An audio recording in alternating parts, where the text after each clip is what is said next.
What is this and we wait talk in the chat? It's 6:01. Get off my back. This ain't Haters all. TV. I don't know you people anything. Yeah. We had to wait for the World Series to end or whatever till we could air, you know? Yeah. World Series? No, that's not happening. NBA Final? No, that's not happening. Some Only thing that's sports thing. happening. Only thing that's happening right now is mid-season baseball, and no one cares about mid-season baseball. You take that back. Oh, sorry, and WNBA is going on right now. More people actually, I think, are starting to care about WNBA than mid-season baseball. It is soccer season too. I just went to my first Portland Thorns game the other day. Nice. And it was dope. It was cool as hell. Nice. And yeah, now I'm like, should I get season tickets to this? It's like the gameplay was just as intense and interesting as like going to a Timbers game, but it was like a little less crowded.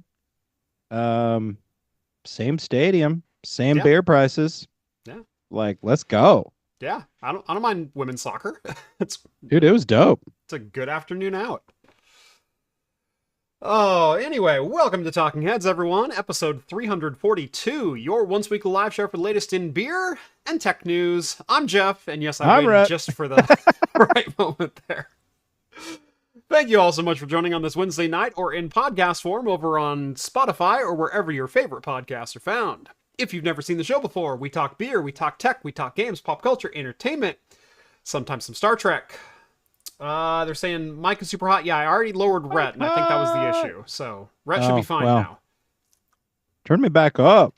Bring it in. You should be good now. You're peaking about -3, which is about perfect. But where are you peaking? I am peaking at -4. Yeah.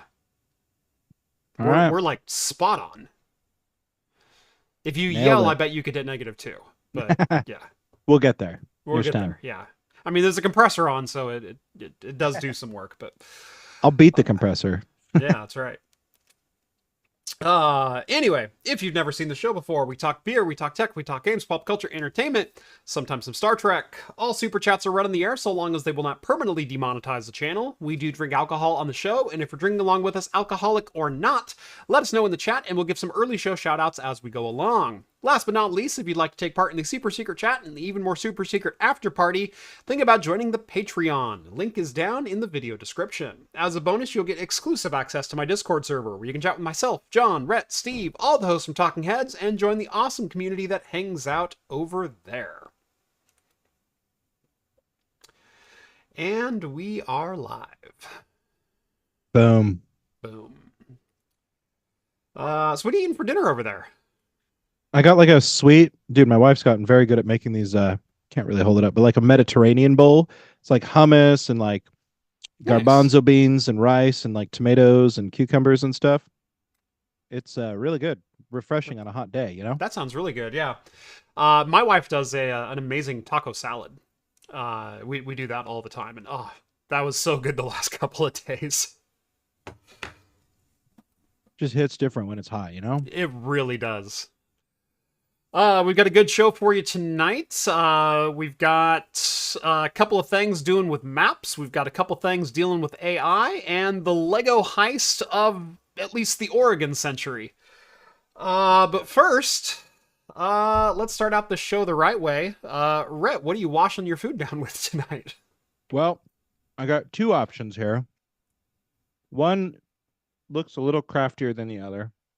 But it's a Pilsner, and I know you have a Rainier, so... No, I didn't bring a Rainier this time. But I don't think I want this Pilsner. But you know what? Let's live. Let's live a little. So I got a Pilsner here from Copilot. No, Everybody's Brewing. It's called the Copilot Pilsner. Okay. 4.9%. Looks fun. I like the doggo on the front. Right, yeah, exactly. Yeah. Let's see, it says...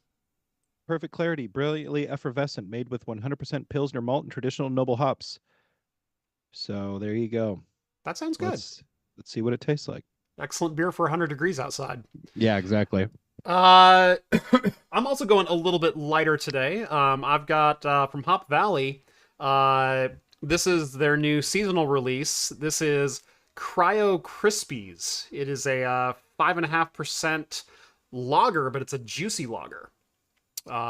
So nice thick body, 25 IBU, nothing outrageous, but I had a couple of these on the 4th of July playing volleyball, and oh, they hit the spot 95 degrees outside. Mm. Yours looks tasty too. Yes.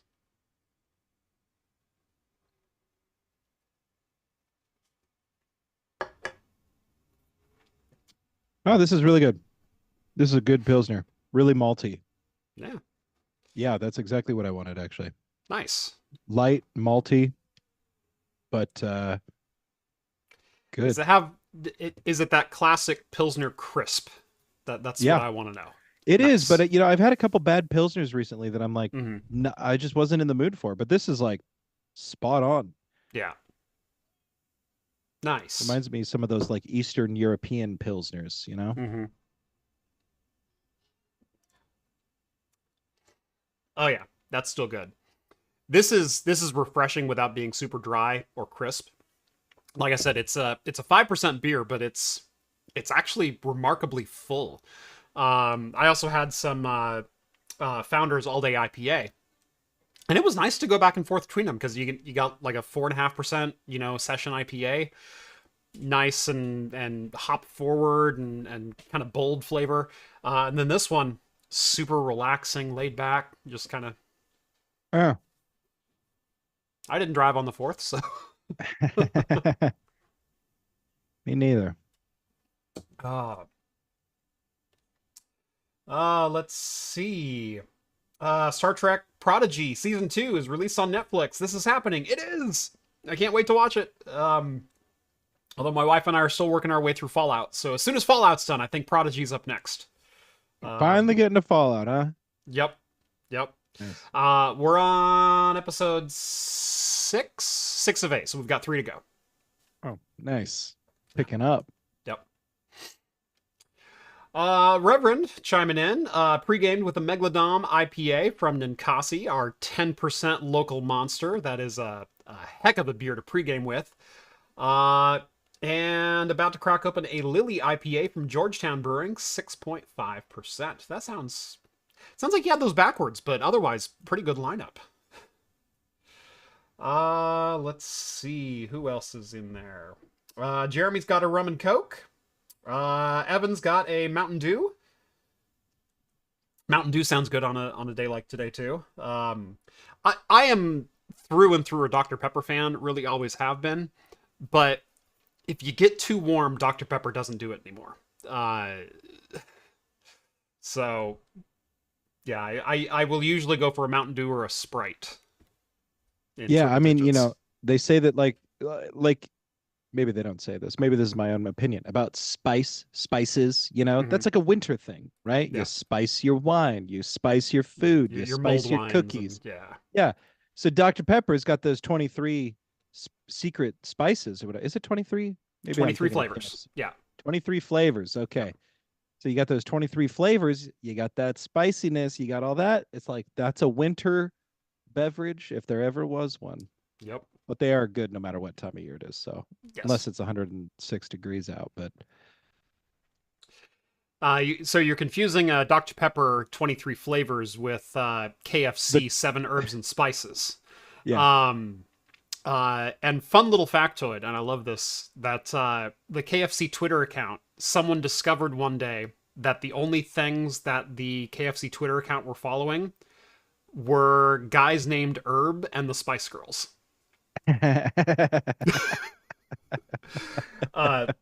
The first guy to point it out, they gave him lifetime KFC. He can go into any KFC and get free food anytime he wants. But yeah, KFC's official Twitter was only following guys named Herb and the Spice Girls. Nice.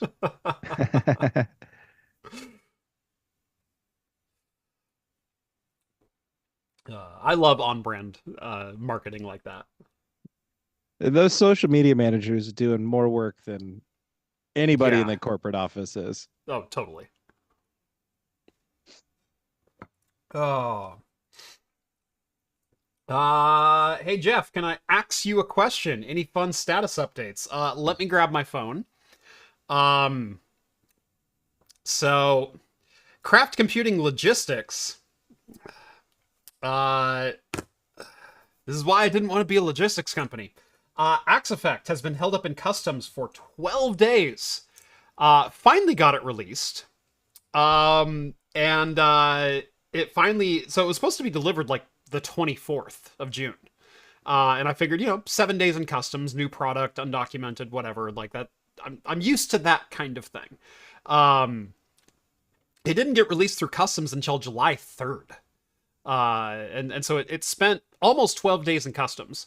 And then between July 3rd, where it arrived in Los Angeles, and went through customs, it then made it to Portland the morning of July 5th. It hasn't moved since the morning of July 5th. It's 30 minutes from me.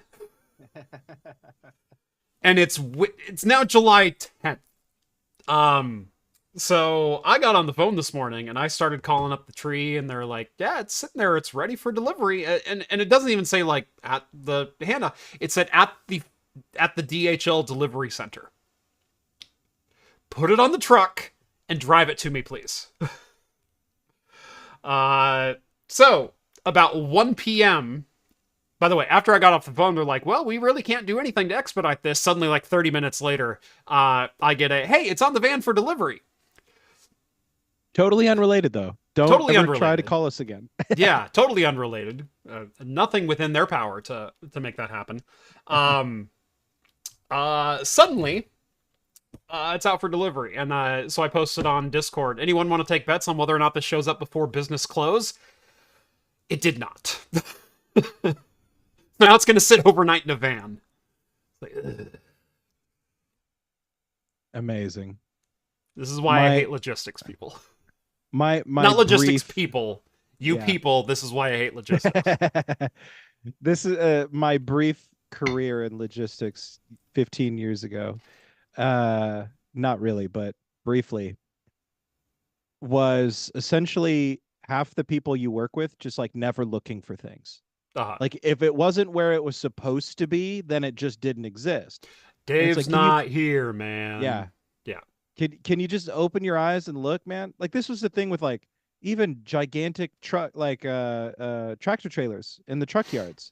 They'd park the trailers and then some guy would come through like, I went through, I couldn't find my trailer. It's like, you're gonna make me put on a vest and walk out there and point to your trailer for you? There are 7 trailers in the yard right now, and one of them is yours. More like, I don't know, 700 trailers at this place I was thinking of, but okay, yeah. quite a few. But also, like, your section is over here. Like, Yeah. drive again. Go in Yeah. a circle again, please. And then same thing with like packages inside like a warehouse or whatever. It's like, why didn't you look for this? And they're like, it wasn't there. And it's like, you just pull the shelf out and look behind the shelf, between the wall and the shelf, and like, there it is. Yep. Like it just got wedged back there. And Or, it's been there for move 9 something. days. Yeah. God, I hate that so much. Tara Pup chimes in with $10. Thank you so much. Much appreciated. Here towards a new bottle of scotch, hoping you won't need it for future videos. Love the new video. Sorry you couldn't get the blade working. Yeah, it was a bummer I couldn't get the blade working. I haven't completely given up hope for that box. Like, I would eventually like to run a couple of 32-core Epic Rome servers. And friend of the channel runs a web host, or a colo location out of his garage. It's like the ultimate home lab. Shout out to Yocto.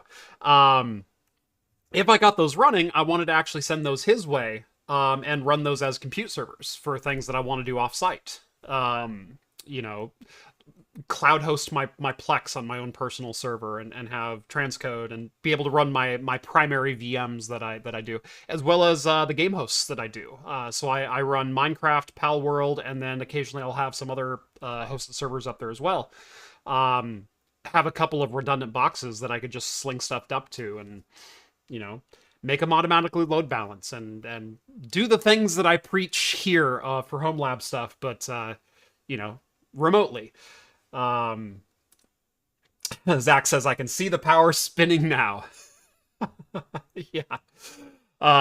Actually, those weren't all that power hungry, even with the 7351s. It was like 300 watts per blade. It wasn't awful, considering like what you could do with that within that power envelope. So might have even been 250. I think it was like 500 watts when I got both blades fired up and they were like actively doing some tasks. They weren't just sitting there idle. But yeah, corrupt BIOS. If I want to continue on this, I'm going to have to desolder the BIOS chip from the known good blade. Take a copy of that with an alligator clip and a firmware flasher. Desolder the BIOS chip from the known bad blade. Flash that onto it. Probably put a socketable BIOS chip, so if I ever have to do it again, I don't have to desolder anything again. But yeah, it's going to be a whole ordeal. Not something that I really want to do right now. Besides, I have a very fun project that I'm working on right now. So we'll try to get this whole board in frame. But that's on deck. Hold on, I've got more stuff. Let's see here. I've got RAM. Ooh. Corsair sent over a nice little care pack of NVMEs, Gen 5 NVMEs.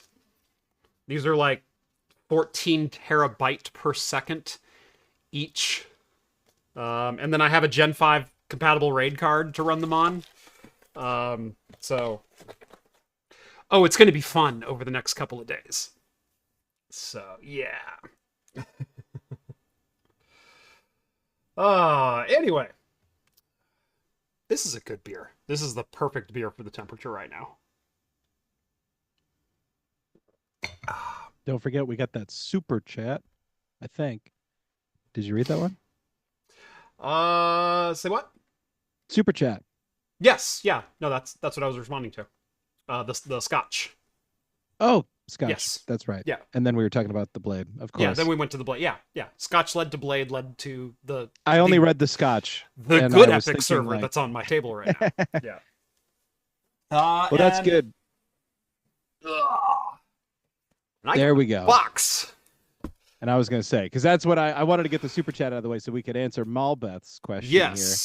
Malbeth, not so much a question, more like, open it, open it, open it, open it. Malbeth from the Discord, long time supporter on the Discord. Thank you so much. And it was fantastic to finally meet you in person at LTXs last year. Got to have a pint with Malbeth. That was fun. We've got a box to open. So Woohoo! I brought out the unboxing knife. This is a Daktag, for those wondering. It is the Klingon sidearm. Not to be confused with the Batleth, which is on the side of my server rack. Alright.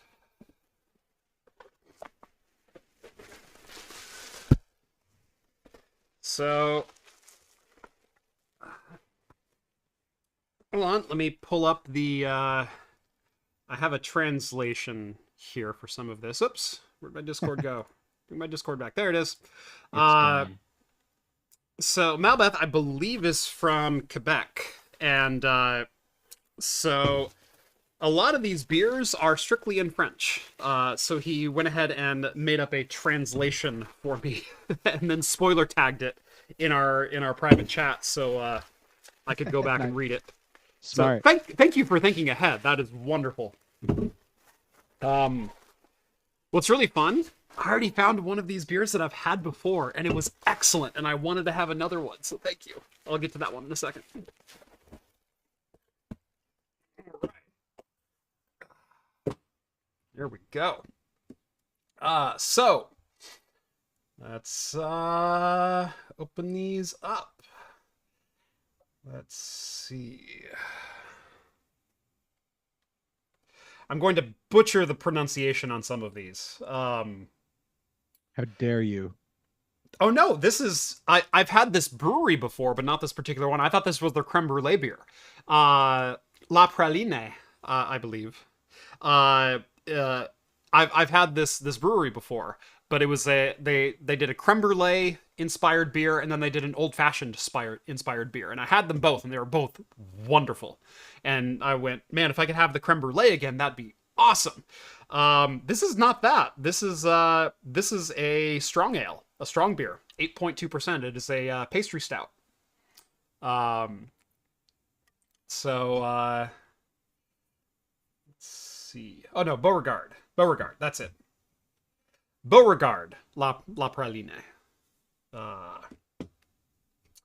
Let's see. Microbrewery and distillery founded in 2018. La Praline, Praline Latte. Coffee pastry stout. They specialize in pastry stouts. Excellent. Like I said, I've had their creme brulee. That was really good. Let's see. Dieu de God in heaven, God of heaven. That's what that says. Nice. And sorry, he's staple of Montreal, brewery founded in 1991. This is Mortal Sin, imperial stout infused with coffee. Can I just say he's a lifelong fan of the channel because he knows me. He knows what beers I like. 9.2% coffee stout. Excellent. Montreal State of Mind. This is from Micro Brasire? Something like that. This is a New England IPA. Honestly, picked this one just for the can art, he says. It's got really good can art. I love the graffiti. That's cool.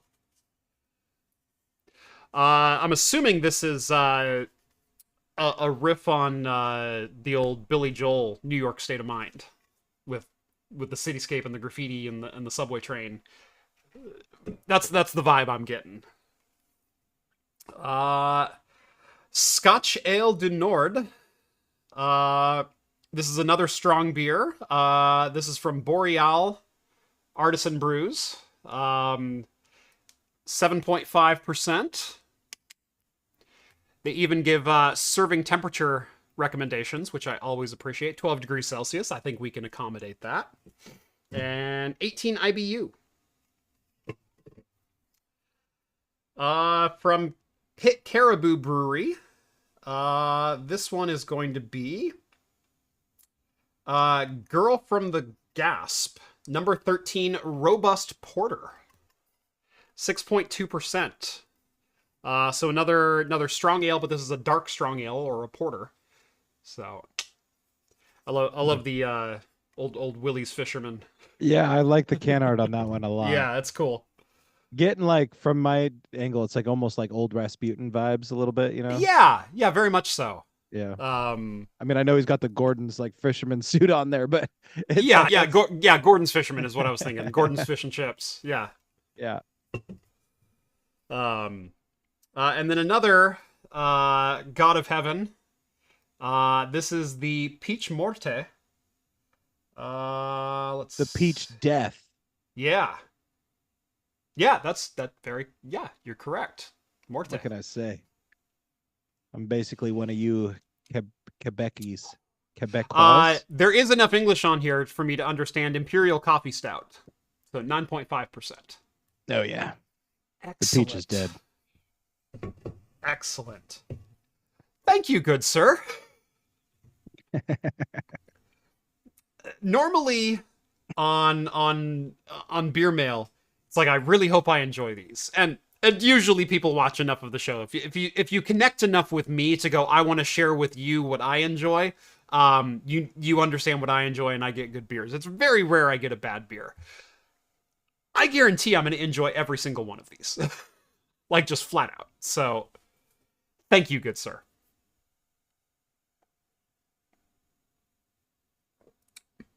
Oh, and apparently I confused... juice. Sorry, I confused Mortal Sin and Immortal. Okay, so we have Mortal Sin, which is Piche Mortal. And then Immortal. There we go. All right. I don't speak French, damn it. It's right there on the can, Jeff. Ich Almost kann ein looks. bisschen Deutsch sprechen, but no French. It's the language of old English nobility, so it's really baked into our own language, you know. Yes. Yeah. I took 3 years of German. I can read it well enough to like get through papers that I need to read, or like if I get like a technical, if someone's giving like an overclocking guide in German, I can usually follow it. so I've done like I can do enough with that. Conversational German, no. Reading novels, no. French, hell no. The only French I know is un, deux, trois. I can count to 3. Why do you know the number 3 so well, Jeff? Sorry, un, deux, trois. Ein is still German. And yeah, I literally just messed it up right leave there. it behind. Yeah, exactly. And I had a teacher in 4th grade who he would rattle off this when he wanted your attention. He did that elementary school teacher thing where it was call and response, and if he shouts one thing, then you have to shout it back, and then it goes 2 or 3 times back and forth to make sure everyone's dialed in. It's a really great technique. But he goes capiche, and you go capiche, and he goes faces, faces, and then he goes comprenez-vous s'il vous plaît mes amis, which is do you understand, my friend? And oui, and so that was the response to that. And so 9 months of my life that was drilled into my head. It's the only French I speak. Well, now you speak more. Jeff watches Der Bauer in German. No. The problem with German is... Go on. There's a lot. No, just kidding. I'm going to catch so much international hate in this episode. It's not even funny. I've met Roman. Roman's a wonderful person. I've had beers and cocktails with Roman. He's fantastic. But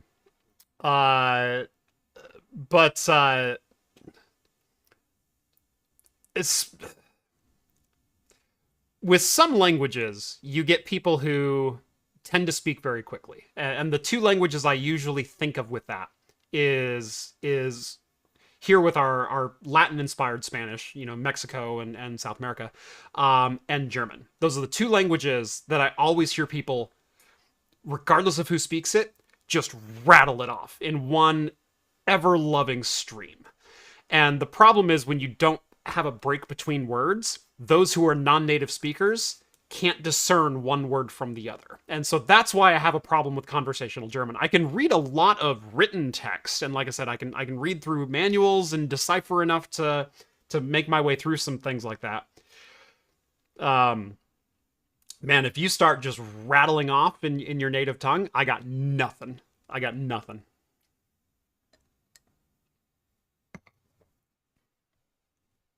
Luckily, not a big problem around here. Yeah. Yeah, with our very small Latin and German communities.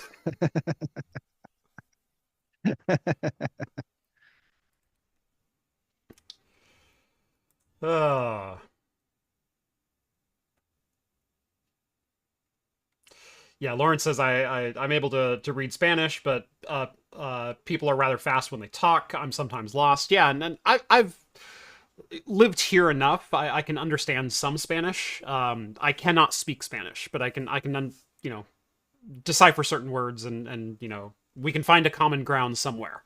But yeah, same kind of thing. But yeah, watching Der Bauer in German? No. Anyway, thank you again, Malbeth.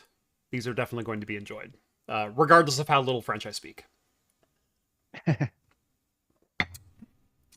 Moving right along, Google Maps Yeah. Raise your hand in the crowd if you use Google Maps for your GPS. Whether you're Android Auto or Apple, a lot of people end up defaulting to Google Maps. I am still very much.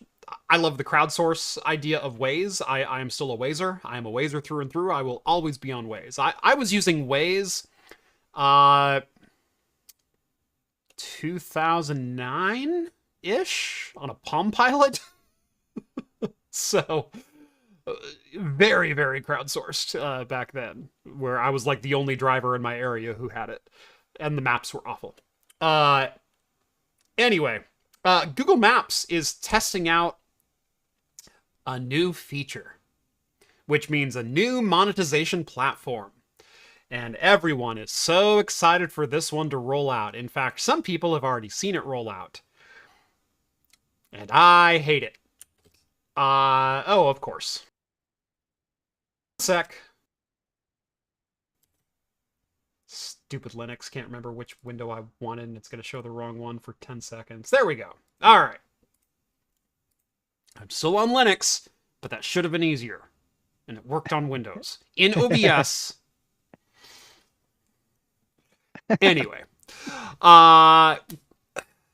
Google Maps is testing out a feature that allows them to display pop-up ads that interrupt your directions, recommending locations you should stop along the way to your destination. I don't know any singular person who gets in a car day to day and just randomly goes, I want to stop there for an hour. I'm driving to work. I'm going to get groceries. I'm going to Costco. I'm driving to Walmart. I'm doing all these other things. No, I don't need to stop into Pep Boys and check out their 20% off oil special, oil filter special, whatever the advertiser may be. Yeah. The special thing about gas prices being what they are is that we all have destinations in mind when we get in the car. Mm-hmm. No one gets in the car and goes, wonder where I'll end up. I hope my GPS gives me some great recommendations.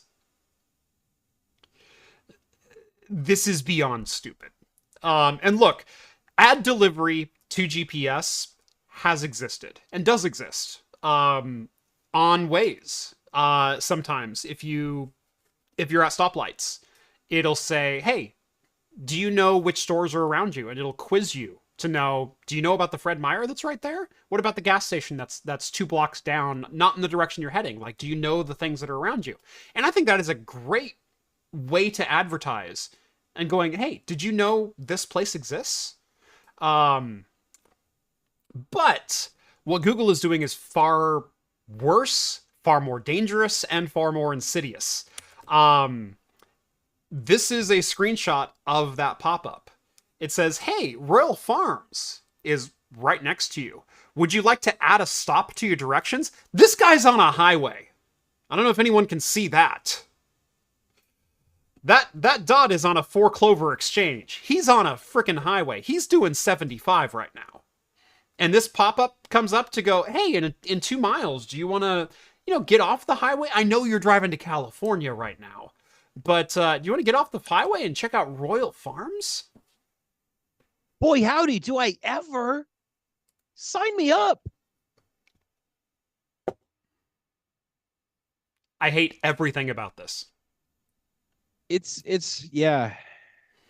It's frustrating because we're watching in real time all of Google's services get bad. And Google Maps was one of those that it's always been serviceable, always. Yeah.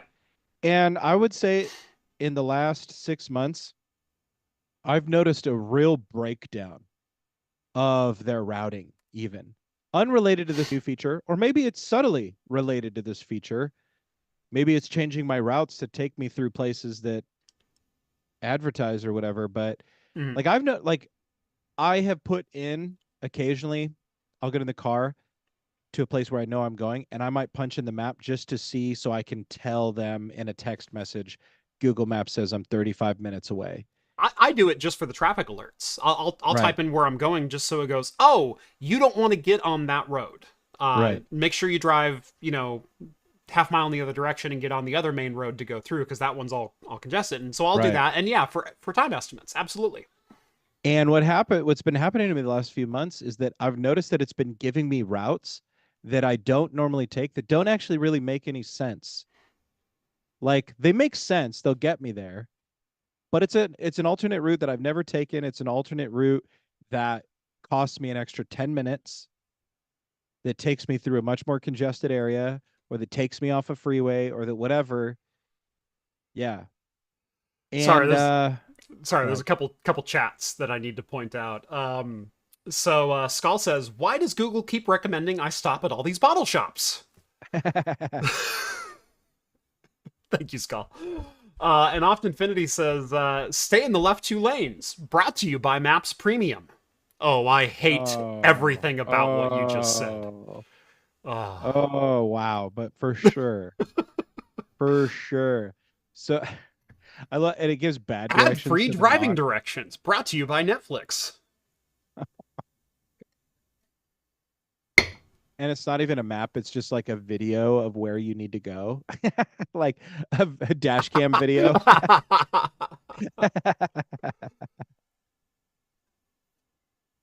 Oh geez. Other drivers enjoyed this movie when they got home. Yeah, it's shocking. I don't know. I'm getting over it. Google search is completely broken. Yep. Their search feature even in Gmail is breaking. Yep. I mean, 5 years ago, man, they were the kings of the internet, and it's just like we're watching their products slowly, and everybody keeps saying it, in shitification. We're Yep. watching all of their products become in shitified, actively becoming hostile to its user base. Like, Yeah. I don't know. It's deranged to me that you could have the ubiquitous map service of smartphone users and you're going to break it to make Yeah. some money. Yeah. Which you were making already. So, I don't know. Waze always routed me to an alley like it was taking me to buy weed. Waze, what's really cool about Waze is it does eventually learn your patterns. And so if you drive to work every morning at a certain time, when you get in the car and plug in your phone, it will just route you to work if it's a Wednesday and you drove to work on Wednesday the last 5 weeks. I really liked that about Waze. And if you don't want to go that way, you can just hit no. I'm going a different direction today. But I like the crowdsourciness of Waze. Because they don't have Waze employees that drive around in mapping cars and whatnot. It's down to people who use Waze. And hey, this road's closed for 2 months for construction that happened in a couple of streets that are near me. And guess what? Within 24 hours, they were very clearly marked on the map, and it was routing me around them. Fantastic. So yeah. Yeah. So When you're Google. the market leader, but your shareholders are still demanding infinite growth, there is no such thing for Google Maps of exponential or infinite growth at this point. You're not selling more smartphones. You're not creating new users. You still are creating new users because I'm sure there's a number of 85-year-olds who don't drive, and they certainly don't use maps. They're dying off, and 16-year-olds are coming up and taking their place, and they are using Google Maps in their Android phones and whatnot. But the boom is over. You're not going to suddenly rope in another 17 million customers tomorrow. So if the shareholders demand exponential growth, well, you need to monetize your platform even more than it has been. And so, hey, what if instead of making a half a penny per user, we made 3/4 of a penny per user? And made our platform that much more of a hellish landscape. Yeah. Pop-up ads while driving. You're welcome. Yeah. Awful. Yeah. Yeah, I wish I could get away from Google, but for now I'm stuck. Darren O'Leary says, who uses navigation devices to get to places that you already know how to drive to? Missing the conversation that we already had. So I'll spare him our condescending tone. Plus, it looks like chat's already on it. So. Of traffic alerts and road conditions and Not only that, there's like legitimate business use. I use it to like project mileage for like jobs.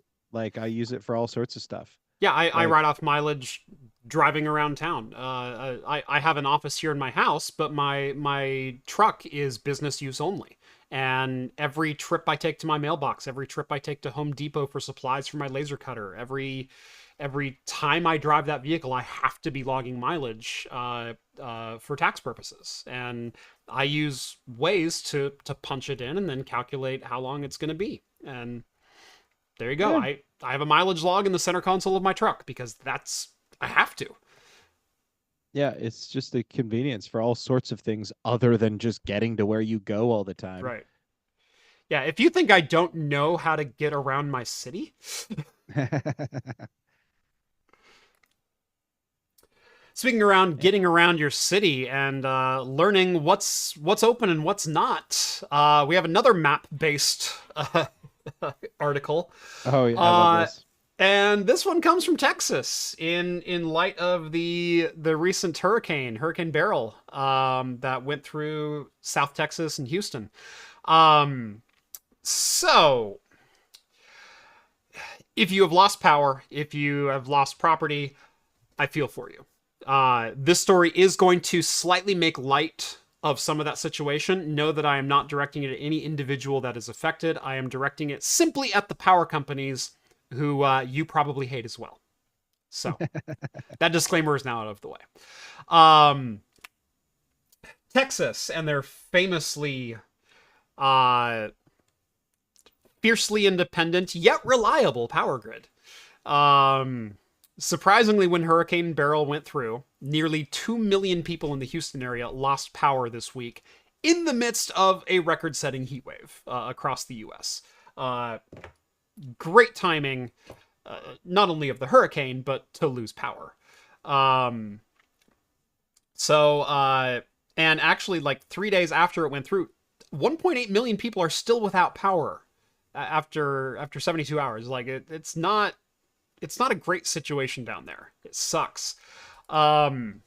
The power company down there doesn't like the power outages to be public information, and so they don't publish maps, which is just insane to me because I've never had a power company that didn't publish a map.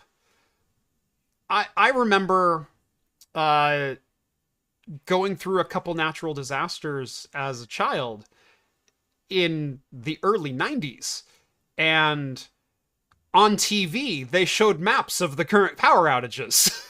Like, or where the flooding was happening and who was affected and like it's valuable information in times of need and crisis. And nope, no maps available from the power company. So what is the resourceful Texan to do? Well, like any resourceful Texan, they turn to Wataburger, who has all of the answers for anything that ails you, including a map of the Whataburgers that are open and closed, which is a really, really close parallel to where has power and where doesn't. Genius. This is awesome. When the Whataburger app has a better power outage map than your power company provides. This is like the equivalent of tracking COVID with Yankee Candle reviews. Yeah.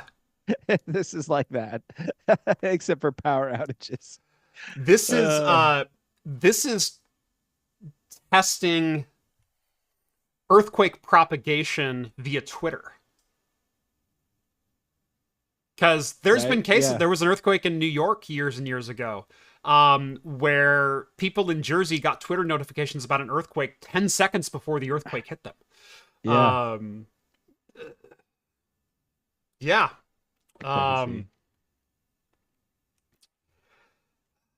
I love when people are resourceful, and I love when companies like who is that? Central Point? Is it Central Point Power? Centerpoint. Centerpoint is the uh they did, or no, it's not Centerpoint. Who is the power company down there? God.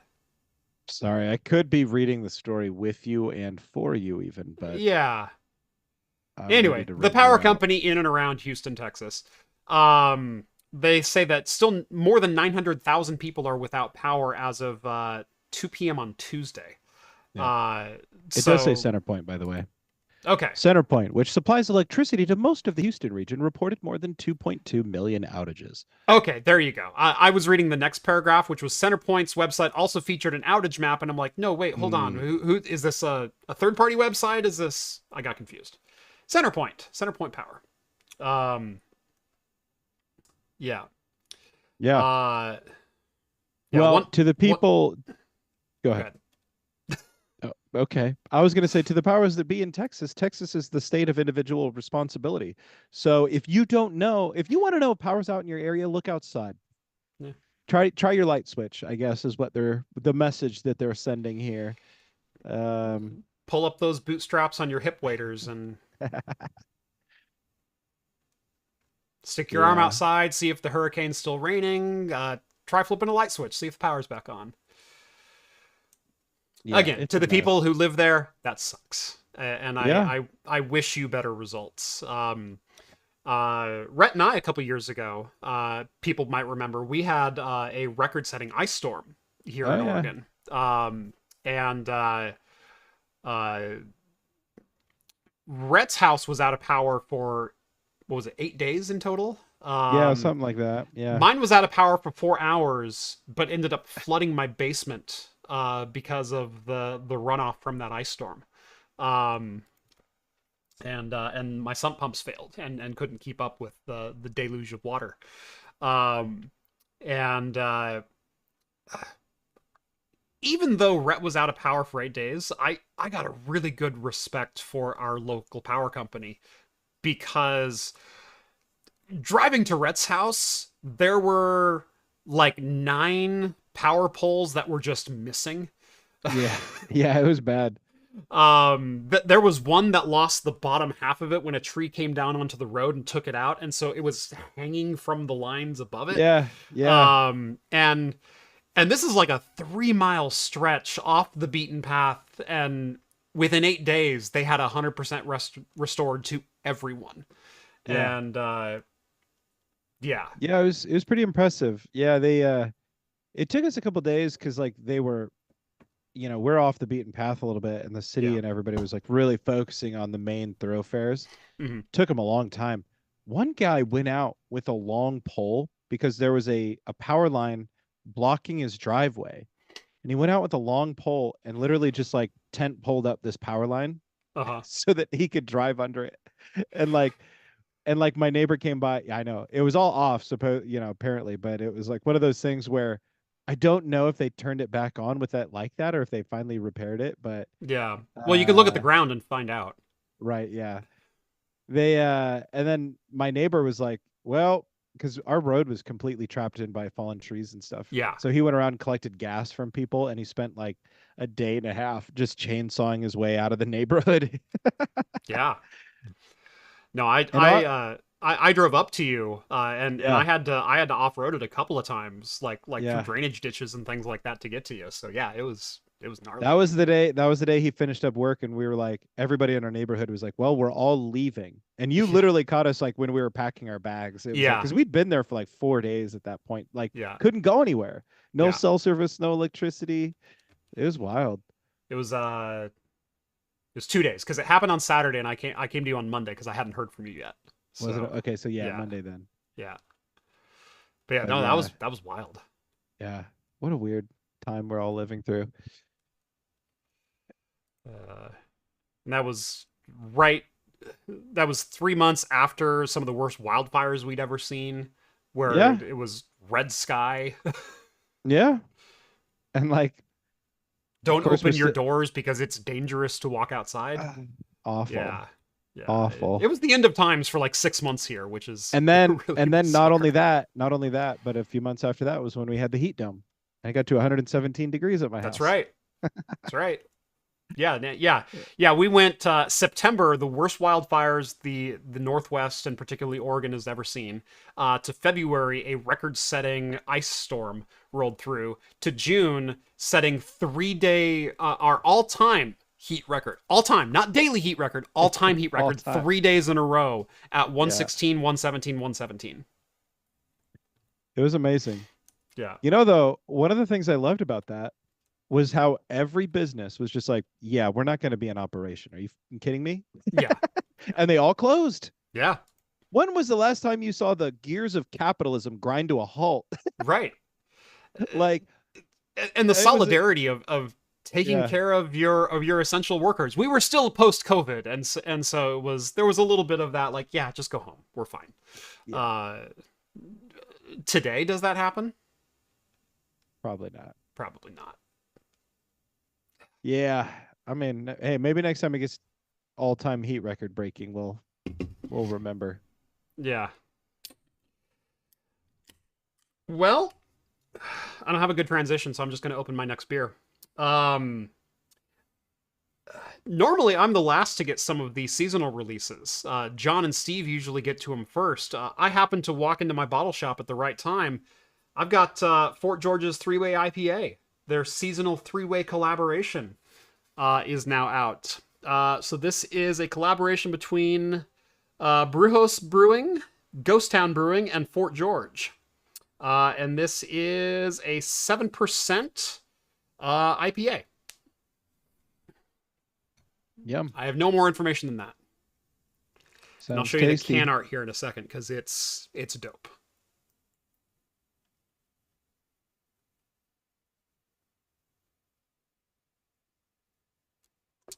Go.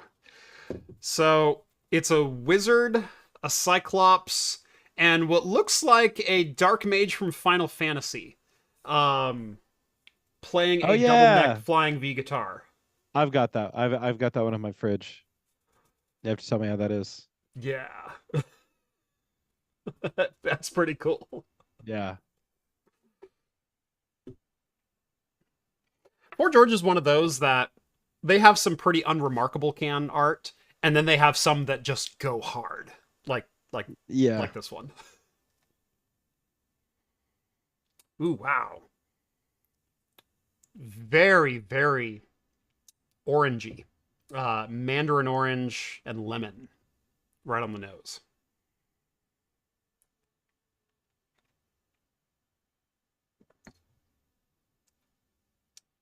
Oh, that is. Ooh. That is clean. You've had some bad Pilsners. This is a better Pilsner, but in IPA form lately. That is super, super crisp. Wondering how I'm wondering if it's going to end up drying my mouth out because it's like crisp enough where it makes me wonder if it's going to suck moisture out, like a gose or something like that. Yeah, yeah. That is super, super good.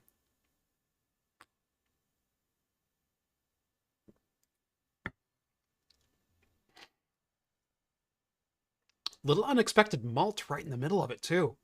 Ooh. Nice. So you got this real bitter citrusy, like a lemon zest right up front. Like I said, mixed with maybe just a little bit of orange. You got this nice little bit of malt that kind of pokes through in the center. And I think it's the malt that really saves this one. Because if it was lemon zest followed by immediate dry finish, I think I'm out.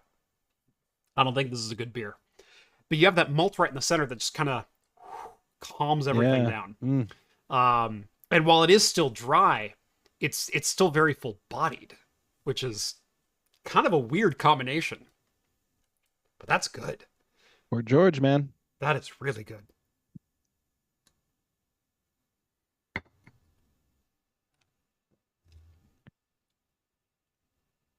Yeah, that's super well balanced. Oh, I like that one. That is a This good guy one. here's got his third super chat on the live stream. The Geek Crib chimes in with $20. Thank you so much. Is very much appreciated. Cheers, you guys. Back to your server. You don't need to unsolder the BIOS chip. I bricked my server BIOS and was able to put a BIOS clip directly on it with it still soldered. Unfortunately, I did try to do that with this blade chassis. The way the BIOS chip is wired in is it's feeding off the same power line that are feeding other components. And so when I clip the alligator clip on, it's trying to back power those components. You can get around that if you are able to connect power to your motherboard while you're doing the clip. And so you'll get a clean 3.3 volt constant to your standby components. And then your BIOS can operate. Your BIOS chip can power on and operate properly, and you can read from it. Because it's a blade server, I can't have the clip on there with the power supply connected. It's not possible. And so when I connect the clamp onto it, it's trying to backfeed all the other components. So in this case, I do have to desolder the chip. Sucks.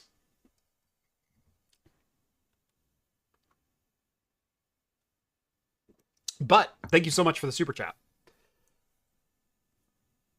And great suggestion. Let's see, moving right along.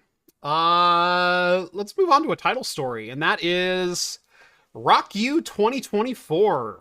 Speaking of the world ending and it just won't quit. The largest password leak in history has just dropped. Dropped on the 4th of July. From a user named Obamacare. Do you think the founding fathers would understand a leak of this magnitude?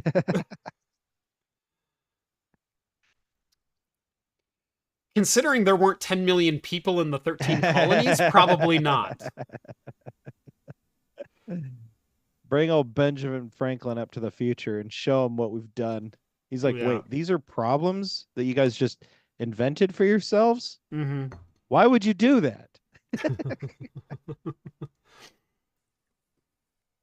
Yeah. Have you thought about making your systems not around all of this crap? Okay. What if we took a number that was devoted for the government-backed retirement fund, and we used that for your sole identity as just a string of numbers that's not randomly generated. In fact, it's coded depending on the county and district that you live in. So it's easily backwards engineered, and I'm sure we'll never run out of unique numbers and have to start recycling those. And that's not going to throw the whole system into a mess because we're still using leader cards to process some of that data. What if we use that singular number for all of your credit history, but we privatize the credit monitoring to 3 major corporations, all of which have a hand and monetary liability and influence into whether or not they want to give you money. Yeah. I know we were getting into a title story, but recently for We do that. Recently for a job, they needed me to provide my social security card. Not my number, my card. Mm-hmm. And I thought that was kind of strange. Like, I never had to produce my card ever. Yeah. And even when I was like, I went online to like request a new card, and they were like, "Are you sure you need one? You don't. It's not required for a job."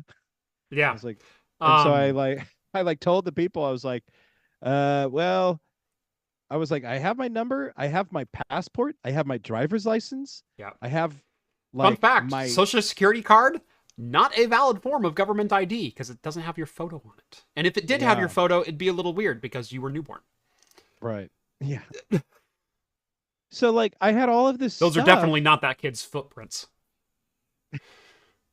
I had all of this stuff and I was like, what do you want me to do? And they're like, well, you should have had a social security card. I was like, okay, what if I swore and wrote like an affidavit and got it notarized and swore that this is like my social security number? And they're like, that's not good enough.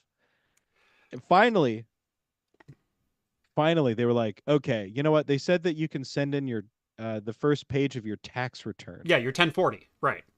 Which is like, which is something that I offered originally or whatever, but I was like, I have all of this stuff. My passport should be good enough Yeah. with my driver's license, with all of this stuff.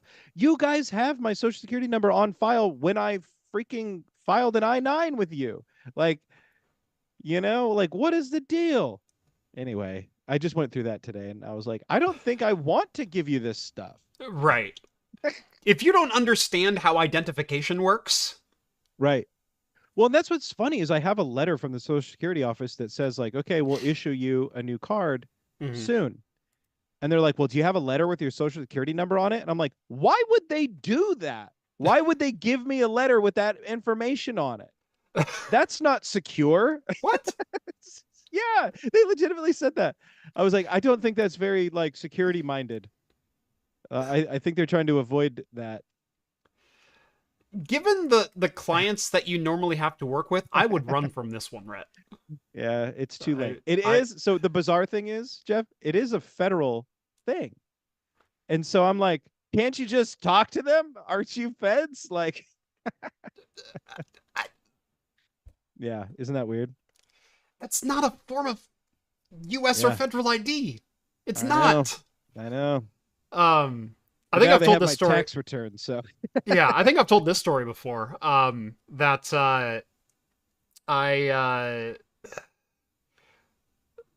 used to sell cell phones. It's one of the many jobs that I've had. I hated every second of it. Not for like, it wasn't a sleazy mall kiosk, but it was close. No, it was a sleazy mall storefront. But it was one where we sold every provider. So we were an authorized outlet for Verizon and Singular and T-Mobile and Sprint and a couple others. And so we could hook you up with anything.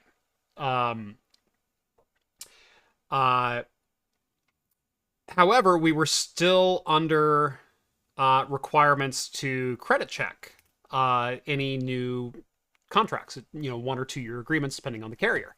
And each carrier does their own credit check. And so if one carrier comes back and you fail to credit check, you can't just send that same credit check to the other one. You have to go through their credit check system. And so we had logins for everything, for every different application. And I'll never forget this. This guy came by and wanted to get a cell phone. And I said, okay, I'm going to need a valid driver's license or government issued ID. And I need your social security number, and we're going to run a credit check and make sure. And so he handed me his ID, and he handed me his social security card. And I went, okay. Typed everything in. Came back, and it said call credit check office. So I called the office, and they said, yeah, that's not that guy's social security number. Oh. And so I said, okay. What do I tell him? And they said, just tell him he failed the credit check. I said, okay. So I hung up the phone. I said, sorry, they're saying, no, you did not pass the credit check. And he goes, well, what was the problem? And I said, well, they're saying that your social security number doesn't match your ID. And he goes, reaches into his wallet and he goes, try this one. We're done here. Just hands me another social security number card. Help you. With the same name with a different number on it. Apparently that's not as unusual as I would think. Like, no, it's not. Definitely sus. But I've had I've had like questions given to me by clients that they want me to ask other people. Mm-hmm. And a question that I always surprised me was like, have you ever been issued another social security number? And it's like, I don't know, a significant number of time where people have been issued multiple social security numbers. Yeah. Kind of surprises me. No. Don't know why he's carrying around 2 social security cards, but I almost went through that because my social security number was apparently making the rounds for the Oregon Unemployment Office for like 10 years. During the time of which I was like 5 through 15.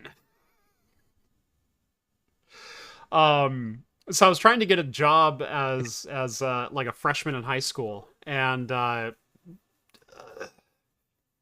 the way, this was like pre-dot-com bomb, but the dot-com bomb was like impending, and so I was losing out to cashier jobs at Target as the 15-year-old freshman, to guys with 3 college degrees, 38 years old, family, and 3 kids. And it's like, I get it. But it was like, the talent is just raining right now. And so there's no entry-level jobs available. And so I had a family friend suggest, well, why don't you go check out the Social Security or the unemployment office and see if they have any temp jobs that they could plug you into. And I went, not a bad idea, actually. And so I actually knew a friend through our church that worked for the unemployment office. And so made an appointment with him, went in, and he goes, punched my ID in and punched my Social Security number in. And he goes, you're already in our system. And I went, what? And he goes, yeah, you make a lot of money off unemployment. I said, what? Apparently there were like 3 different people using my Social Security number and collecting active unemployment for over 10 years. Oh, God. What's amazing is the Oregon Unemployment Office didn't find it all that odd that 3 different people had the same Social Security number, none of which were me. Yeah. That wasn't enough of a flag for you that maybe that's not legitimate? So yeah, that was fun. Yeah. That was fun sorting all that out as a 15-year-old. Well, luckily for you, maybe you're not one of these customers who had their data leaked. Maybe you are, though. I don't know. Yes, maybe we are. Yes, back to the user, not Obama, but Obamacare, launching RockU 2024 with 9.9 billion, with a B, passwords in plain text. The reason I wanted to make this the title story is I don't care who you are. I don't care what your security practices are. I don't care that you have a password manager and that you store everything in unique bundles and you use 30-character alphanumeric special character randomly generated passwords for every new account that you create. You are the epitome of the safe password creator. Change everything now. Change every last one. If you do not follow best practice and you do reuse some passwords and you do have some financials tied to certain accounts that could be traced back to other accounts, change your passwords yesterday. This is a big dump. This is a big deal. I don't know that there's going to be anyone that's not affected by this.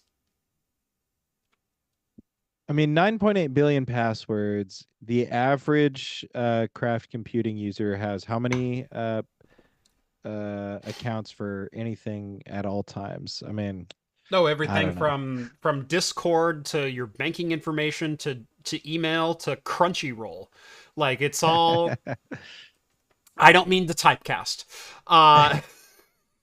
You've got your listeners pegged. I know.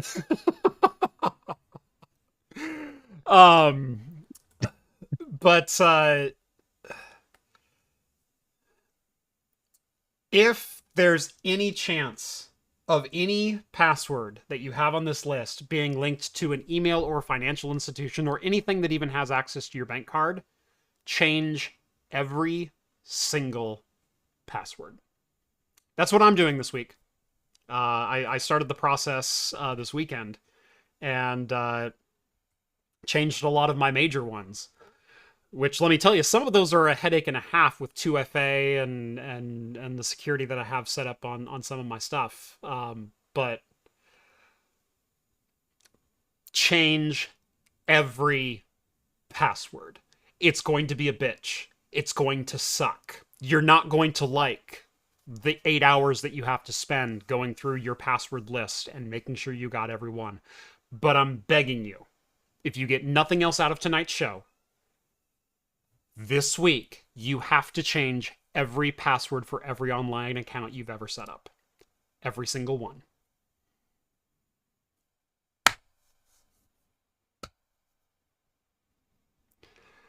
Welcome to the internet. I just wanted to have a look around. Anything you can think of in that brain of yours can be found. We've got mountains of content. Some better, some worse. Something. Well, I mean, wait. I don't want to be the first, so. Wait. Here we go. There he is. If of interest to you, you'd be the first. They were within reach. I had to. Oh, that could not have happened any better. Red pill, blue pill. Has it been confirmed that this is real? As far as I know, there have already been. I mean, this article is from McAfee, which. Think what you will of McAfee. They are still a security company. If they post something and they go, we think there's some legitimacy to it, I believe there's some legitimacy to it. NordPass affiliate link. I do still have one of those. NordPass.com/craftcomputing. Should still be valid. I don't get any kickbacks from NordPass, but it's always nice of them to remember that I exist. And they've been a long time supporter of the channel. 9.8 billion new customers. That's right. That's right. Yeah, NordPass.com/craftcomputing. They're not sponsoring today's video. They haven't been a sponsor for probably about the last 6 months or so, but I kind of go in waves with them where they'll sign up for 3 months and then I won't hear from them for 6, and then they'll sign up for another 3. And so it just kind of depends on their marketing budget and where they're putting things at. But yeah, long-time partner of the channel. I am a long-time NordPass and NordVPN customer. I was a customer of theirs long before they reached out for the sponsorship. And the reason I like them is they're one of the only VPN and password companies that have their code audited by a third party, both server-side and client-facing. And so it is audited to be secure. Oh yeah, NordPass.com/craft. Sorry, I couldn't remember if it was craft computing or just craft. NordPass.com/craft. Thank you, Skull. Mod's looking out for me. Woohoo! But yeah, they routinely have their source code audited to look for any potential leaks, any vulnerabilities, because every software is going to have a vulnerability. It's patch them as you find them. And the fact that they're willing to go through that process independently and third-party wise every single time and fix any holes that they have and make sure that they're up to snuff, I trust them. So, not here to tell you that NordPass is going to fix all your password woes. You still have to practice good password management skills and good security best practices. I'm not here to tell you that NordVPN is a silver bullet. It's not going to make you any safer surfing at the coffee shop, because man-in-the-middle attacks haven't been a thing for 20 years. But what it does do is allows you to traverse IP geolocations. You can get content from other locations. You can hide information from your ISP, which is usually a good thing. So they're handy. I've been a customer for 10, 12 years, I think, of NordPass. It's been a long time. Or NordVPN specifically. I think NordPass maybe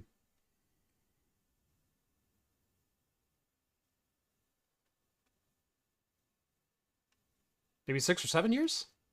Maybe like 2016, 2017, somewhere right around there. Yeah. Coffee and Cynicism says, regardless, if you have nothing better to do, change your passwords because apathy is a tragedy and boredom is a crime.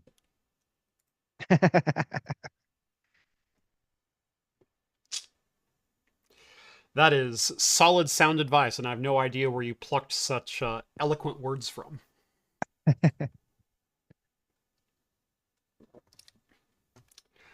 All right. Uh, this one's interesting.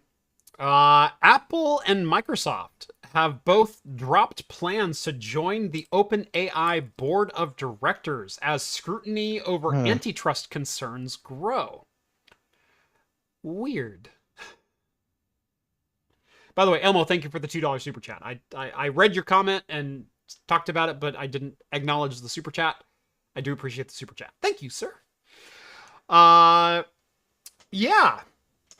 Apparently, you can't invest $13 billion into an AI company and then exclusively use that AI company and then try to further their reach as an AI company by joining their board and have it be above board. Apple and Microsoft are finding out that the FTC might actually have teeth for once in the last 20 years. And both companies had planned to join the board as voting members, both of which have massive stocks and massive investments into OpenAI as a platform and as a business. And then being able to also control the direction of that company. Holy conflict of interest, Batman. And holy not open market Batman. So the fun part of this article comes in that Microsoft, which invested $13 billion into ChatGPT, will withdraw its observer role from the board, the company said in a letter to OpenAI. This is according to Yahoo Finance, and I believe this was originally from Bloomberg, is where this article was posted. But Yahoo Finance doesn't paywall Bloomberg articles, even though Bloomberg paywalls Bloomberg articles. Apple was in a similar role, but an OpenAI spokesperson said the startup won't have board member observers after all, after Microsoft's departure. Regulators in the US and Europe had expressed concerns about Microsoft's sway over OpenAI, applying pressure to one of the world's most valuable companies to show that it's keeping a relationship at arm's length. Where was the... the move by Apple and Microsoft to opt out as observers from OpenAI board may be driven by regulatory pressure, but we don't see this lessening their influence over the latter's product strategy or ending the antitrust investigations. And in fact, the FTC released a statement and said, no, even though they're dropping out of their board member positions, they are still a heavy influence in OpenAI and are still subject to antitrust when it comes to the influence of such a large company. Yeah. Interesting.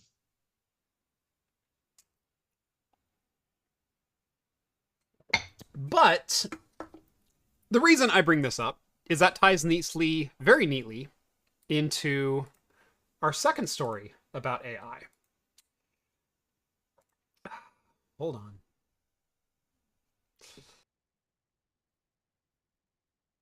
So in the middle of our show, Google Drive decided to sign me out and wants me to sign back in. So, Well, all this talk about changing passwords.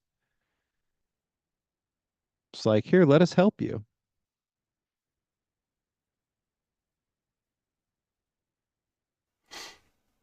yeah, hold on one second while I get my password off of NordPass. There we go. Of course, I had to unlock NordPass, and I didn't want you to hear me typing, so I muted my mic. Let's see. There it is. Sorry, I forgot to copy this URL.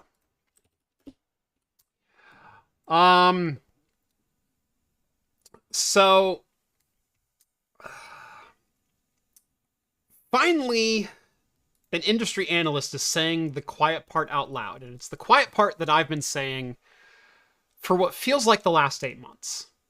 Yeah. What I don't want to come across as saying is I don't believe AI is an effective tool or something that should not be invested in and developed. And we're specifically talking about generative AI, machine learning algorithms. Obviously, machine learning has been in place for a very long time, and AI in the modern speak is just machine learning with extra steps, with larger data sets, larger training models. That's all it is. And so this is really nothing new. It's the explosion of the, hey, we believe it's halfway competent now, that has given rise to the, well, what if we replaced all of our phone workers with AI? That could never go wrong, ever, right?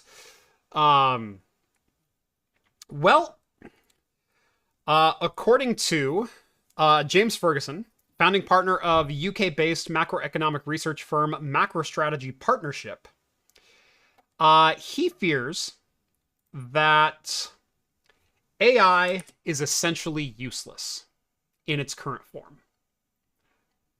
And I kind of say I have to agree. I've been saying this for a while. I've been saying this at every opportunity I have to sit down with a PR person for a company, and they say, "Well, we're bringing AI to the laptop," and what does that mean?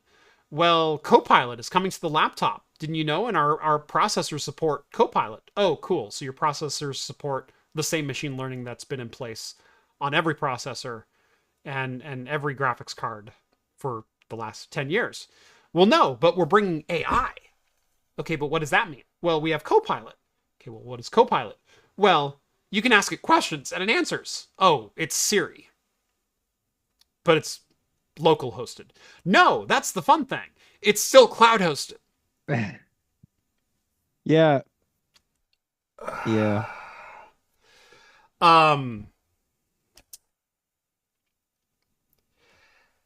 With every new platform release, with every new paradigm shift or new hardware, new way of thinking, new smartphone, new form factor, we look for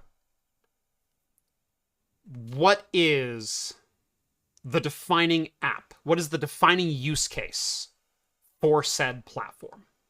What is the killer app is usually the thing that we use for consumer electronics. What is the thing that will drive consumers to use this as a platform?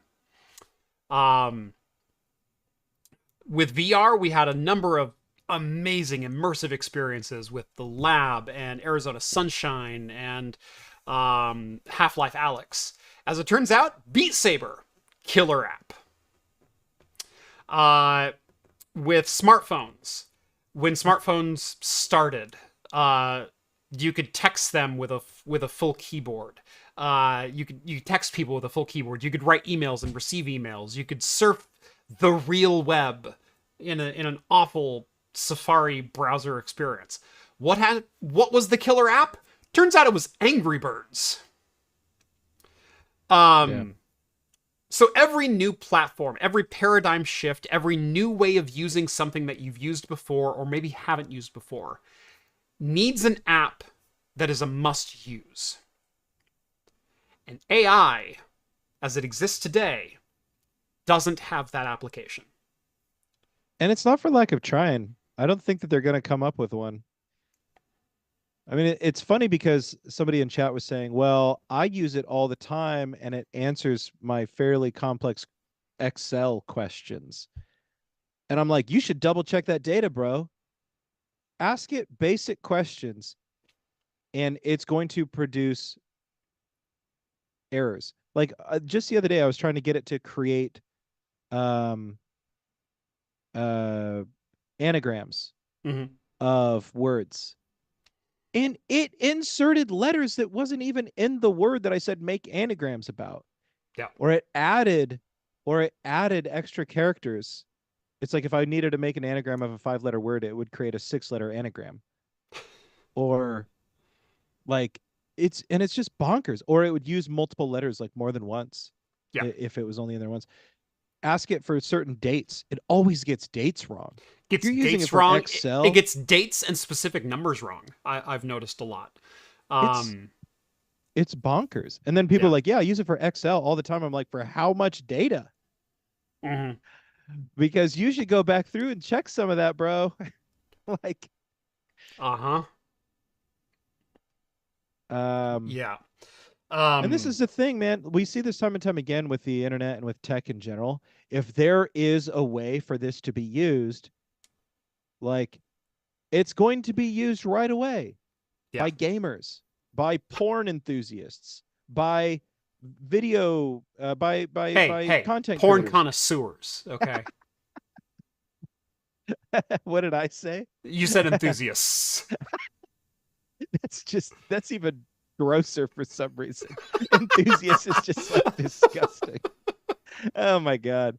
But you know what I mean? Like this has been the thing that's been driving technology for so long, and like none of these people have figured out a way for it to like have sort of begun to pave the trail for its like ubiquity. Mhm. And like you see all of these products that came out of CES, like the big one that you see all the YouTubers are shitting on lately is like the rabbit or whatever. Did you ever Yeah. watch that guy give his CES presentation? It's the biggest load of shit of all time. He's just like, with this, you can order a pizza. And it's like almost more difficult than using the yeah. This is we talked about this because you said Warcraft, World of Warcraft. I could order a pizza in World of Warcraft in 2003, mother. As soon as I saw your face, I was like, oh, we've been here before. Yeah. But this is the thing, like You are not breaking new ground. just, what do these people think we're doing, and like all of you hear all of these like AI startup founders and stuff talk, and they all want to be the next Steve Jobs. And I must have said this the last time too, which is that like there is no way on God's green earth Steve Jobs would have let any of these products go to market yet. Well, Mhm. say whatever you want about Steve Jobs, he wouldn't have let some half-assed product out there. Yeah. Like, I'm not defending him. I'm just saying he was completely anal about stuff. Yeah. And like none of this stuff would have passed the Steve Jobs litmus I bullshit understand the radar. type. Um, macrocosm, microcosm. Like, I understand what I do is not huge. Like, I understand I'm vaguely popular and vaguely famous in a niche section of YouTube. I understand my role in the world. Um, Creating Axe Effect, I get all of these different people who want me to throw 1,000 different features into it. And I literally think of Steve Jobs in 97 when he came back to Apple on the verge of bankruptcy. And he goes, "Why do you have 3,000 SKUs in your store?" And he took the entire marketing and engineering team and literally slapped them and said, "We're going to make 7 products. And when you can make those right, we'll do an 8th." And I love that approach. I absolutely love that because if the things that you're turning out aren't good, then there's no purpose to turning them out. There's no purpose to spreading yourself thin if you can't even get the first thing right, let alone the next 13 that you're churning out in an infinite rate. Um, Yeah. and so yeah, there's a story of Steve Jobs coming back and looking at their entire product list of things they manufacture and sell, and he goes, "What the hell are we selling tote bags for G3 towers for? Why in God's green earth are we selling CD players and watches and t-shirts? You can't even get the computer right now. We have no business spending resources doing anything else." So we're going to make 7 products. We're going to make the Yeah. iMac. We're going to make the Power Mac. We're going to develop the iPod. We're going to do this. We're going to do that. And that's all we're going to frickin' do until you get it right. Right.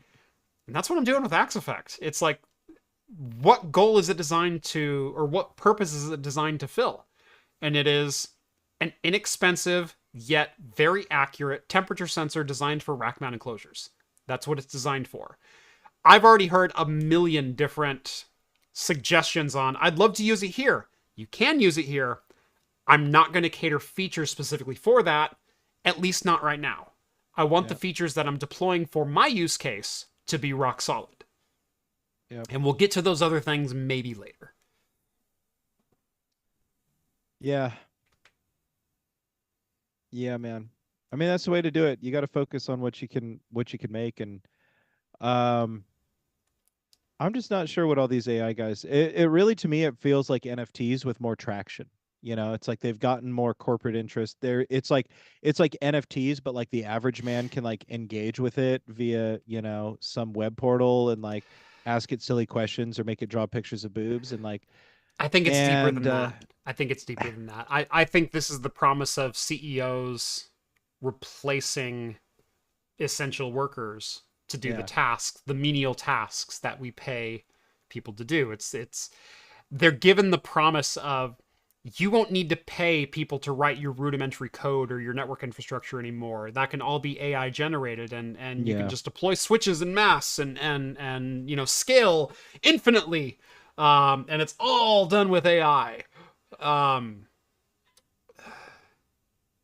Man, if self-driving cars are anything to go on, have you driven on roads?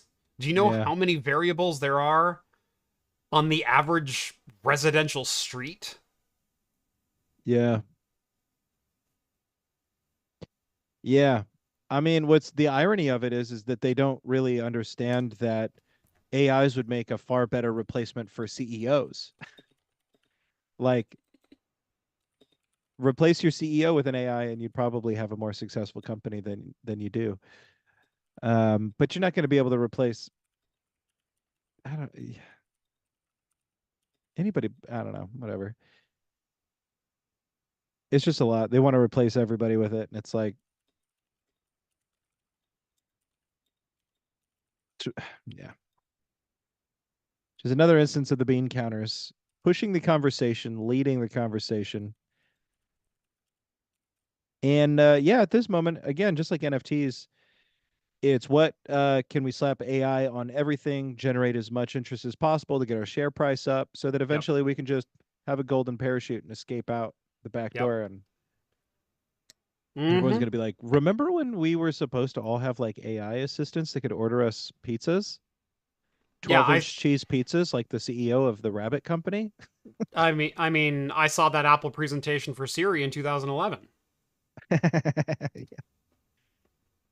Yeah. I mean, Siri was supposed to be able to order me my pizza, and to her credit, she freaking can.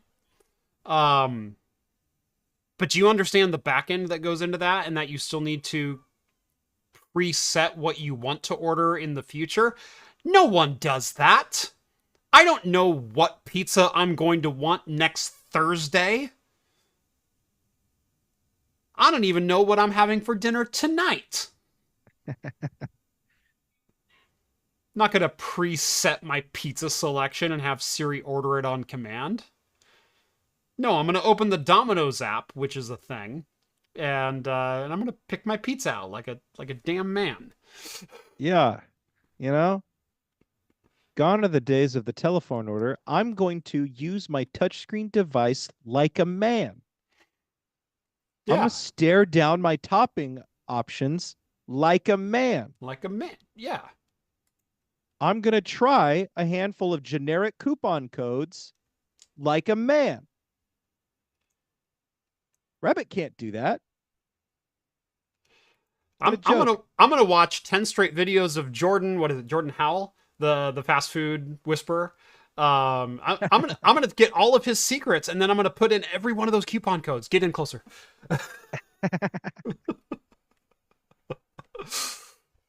Come here. Um, and yeah,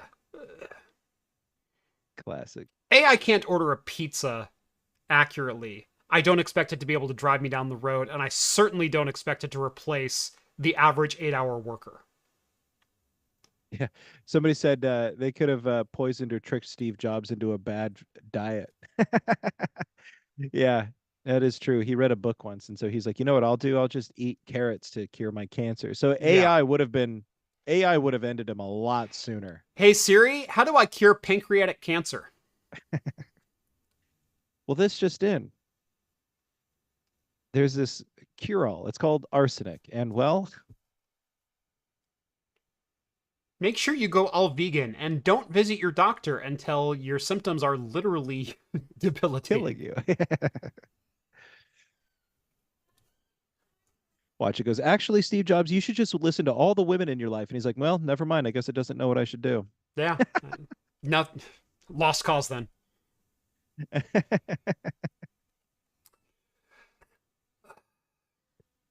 Yeah, AI, man. Trying to stay on course with the AI thing. I hope the bubble pops. I mean, personally, I think it's all a farce anyways, and I hate to see the wealth like generated on the back of the promise of like liquidating like human workers and like um and also like trying to saturate and like that's the thing that gets me. They're like, you know what we need to do? We need to replace all human workers. And also we should do this for art.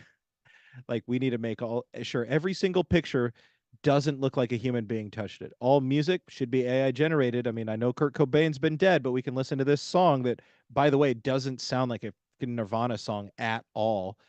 Um, Only the biggest idiots on the face of the planet listen to that AI Nirvana song, and they're like, "Well, it does sound like Nirvana." I'm like, It sounds vaguely like Kurt Cobain. even then, there's a lot of singers that sound like Kurt Cobain out there. You know what I mean? I'm like, Yeah. it definitely, I guess, kind of maybe sounds 90s if you weren't there.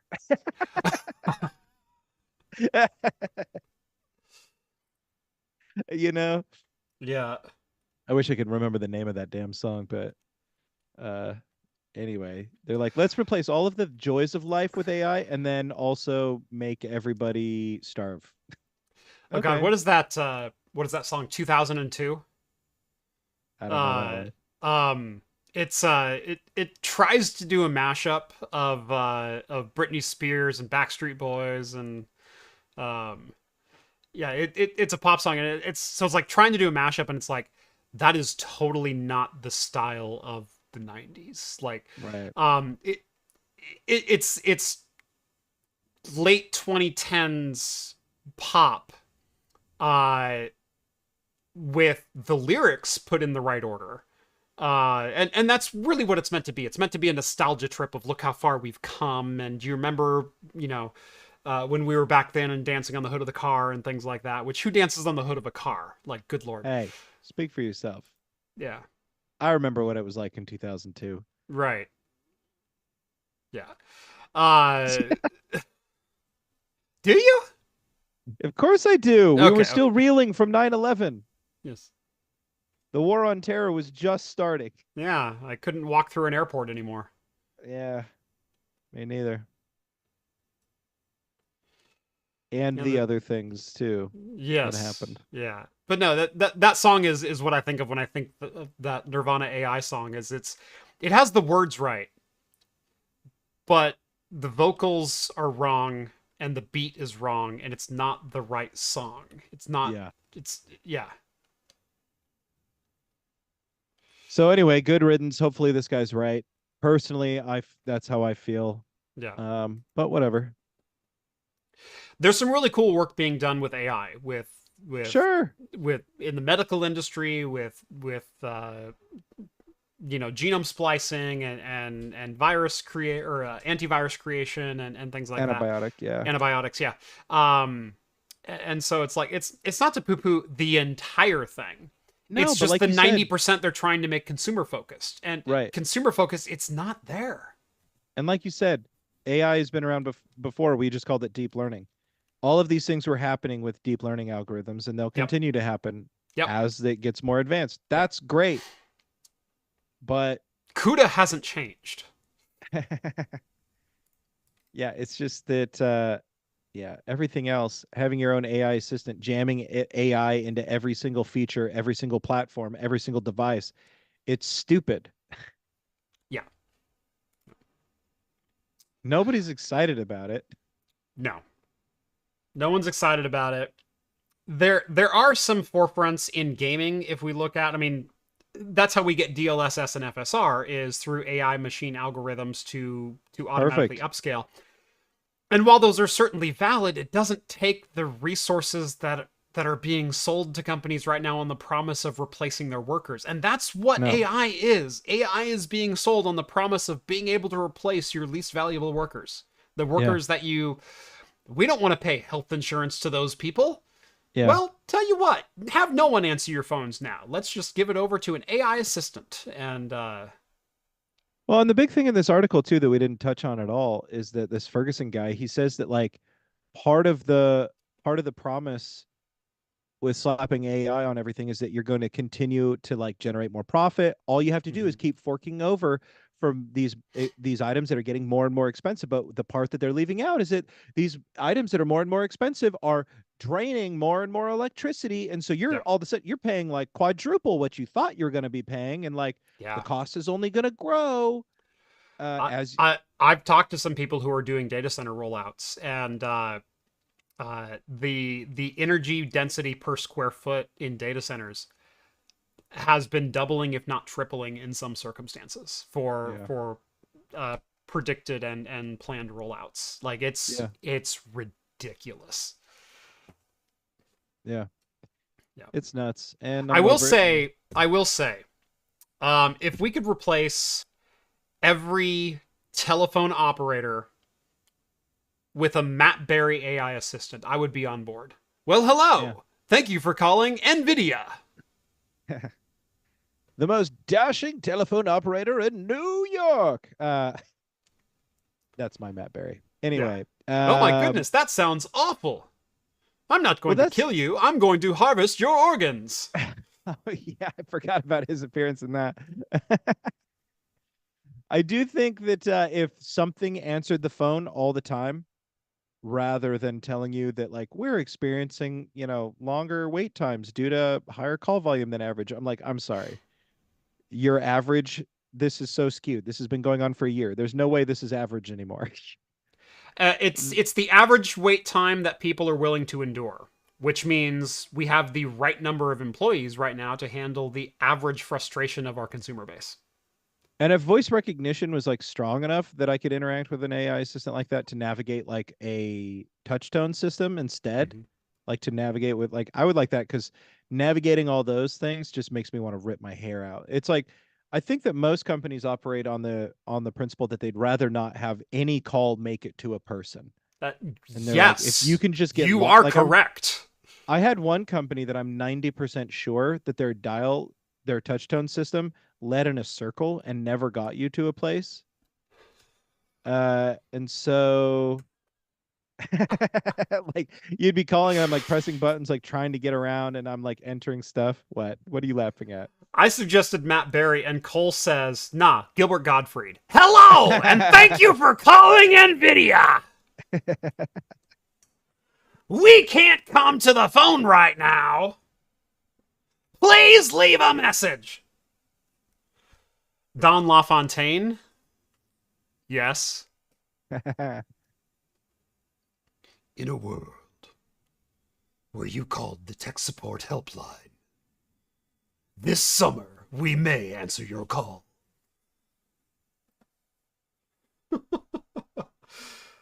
Who else? Gordon Ramsay?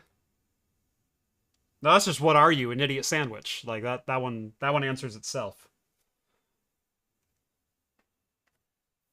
Or even just having one that sounds like a regular person, Right. Celebrities are cool and all, but like, what is this, TomTom? Yeah. Nobody remembers TomTom, huh? Oh, I remember TomTom. I almost brought TomTom up earlier when we were talking about GPS and sending me off trail.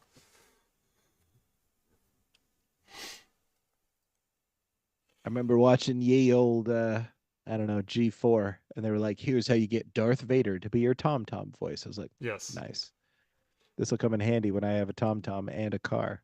Yeah.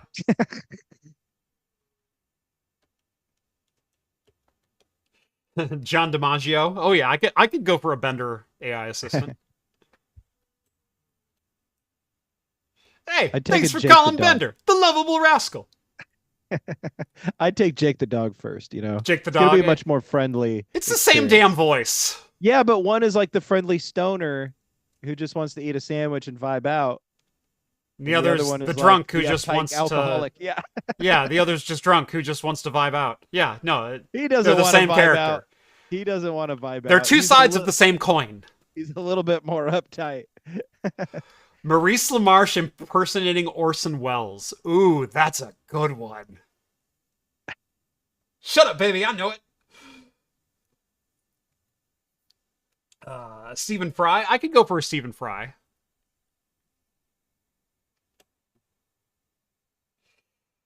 Those are all good suggestions. Archie Bunker, James Earl Jones. Are you going Darth Vader, James Earl Jones? Because that one kind of already exists. Or are you going like more Mufasa, James Earl Jones? He's going Thulsa Doom. Thulsa Doom. Oh, yes. Okay. From that makes Conan. sense. Yeah, so. That makes sense. The riddle of steel. I can't do it, but you know. I can't do it. I can push my voice pretty low. I cannot hit James Earl Jones low.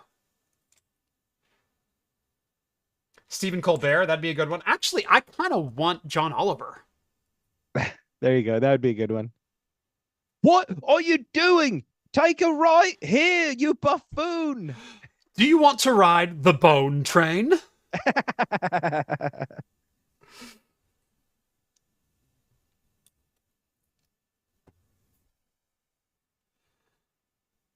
That is not the same thing. No, it's not. No, it's not. I could totally go John Oliver. That'd be great. Denver sends over $5. AI had similar functionality in 1983 with Butler in a box as it has today, and it was all client side. You're not entirely wrong there.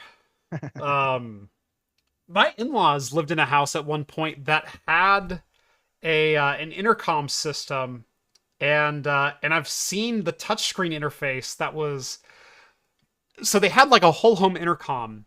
And that same company built like a touchscreen CRT monochrome interface that you could add on to that into the wall that you could like turn on your lights in like freaking 1987. It was wild. Space age.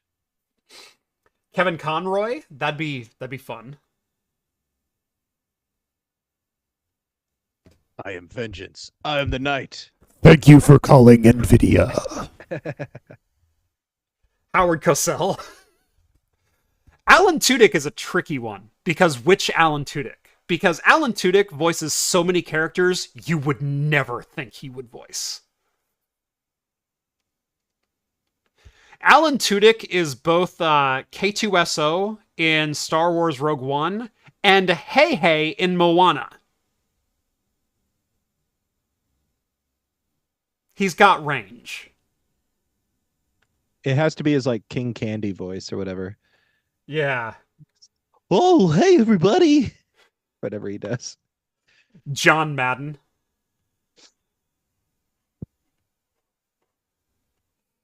The dad from Taken. Oh, you mean Liam Neeson. Yeah.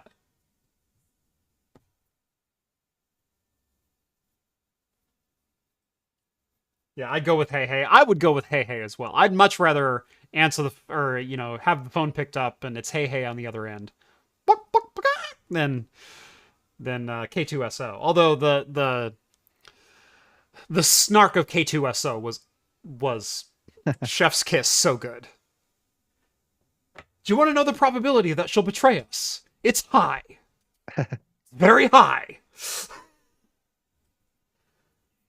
John Cleese, Billy Connolly, yes. All great suggestions. Rodney Dangerfield, hey. Seth MacFarlane. Seth MacFarlane, again, voices so many voices, but once you hear the voices he does, it's all the same voice, except for Stewie. Stewie is his standout that is obviously, or not immediately apparent Seth MacFarlane. But everything from Quagmire to Peter to Lois's dad to Tom Tucker to every other voice that he does, it's all Seth MacFarlane. And it's not that he has a bad voice, it's just that he has a recognizable voice. I think the same thing of Maurice LaMarche. I can hear Maurice LaMarche in a million different things, and it's the same voice. It's the same guy. It's strange that nobody has mentioned that they want a Justin Roiland assistant to answer the phone. Yeah, that's weird, isn't it? Oh, geez, Rick. I don't know if we can handle a Justin Roiland assistant in this day. I mean, think of the social climate. Did something happen, Morty? What are you talking about? Well, it was settled out of court, so we'll never get a firm answer.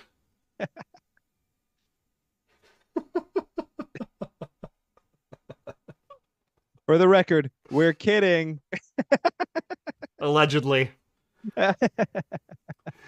Denver sends over another $10. Sorry, 15 minutes behind, so probably not relevant. Butler in a box allowed you to use voice commands to turn on and off things. Call people, set appointments, and even call work from the...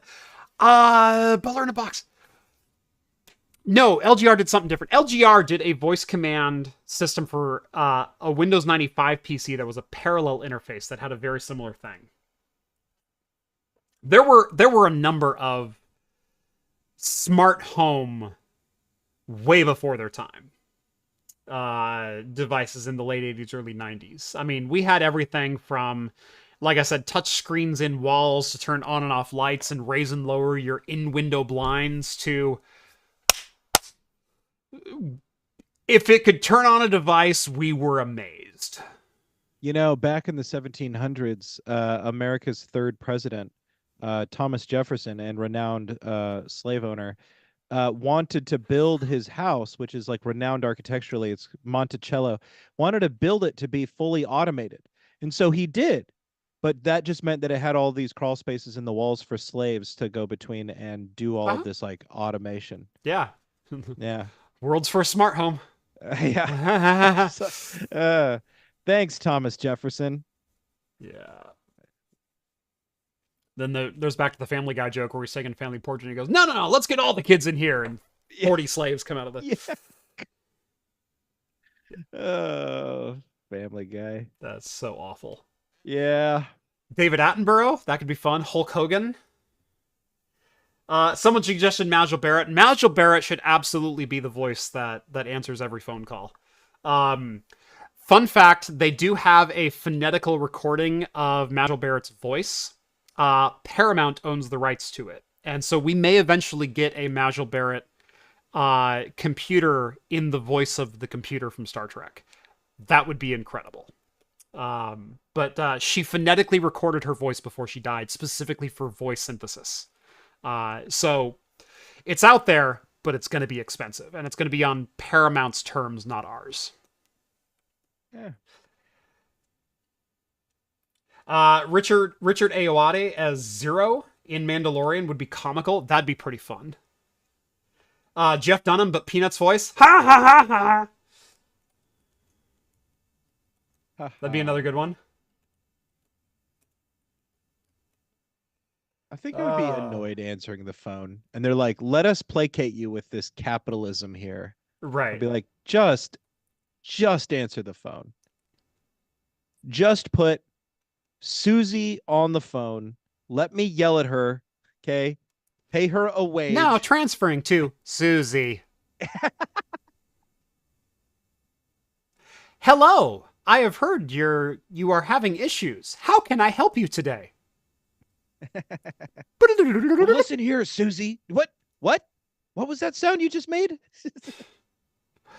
I love that on the phone we have voice recognition cues, which are nothing more than, please wait while I process. But it's to let them know that, it's to let the user know that you've heard them and they can stop saying things now. But it's literally like this series of, and we've all heard it. Yeah. Teller from Penn and Teller. Teller from Penn and Teller. Teller. Right? Never met her. The Stig. Yeah.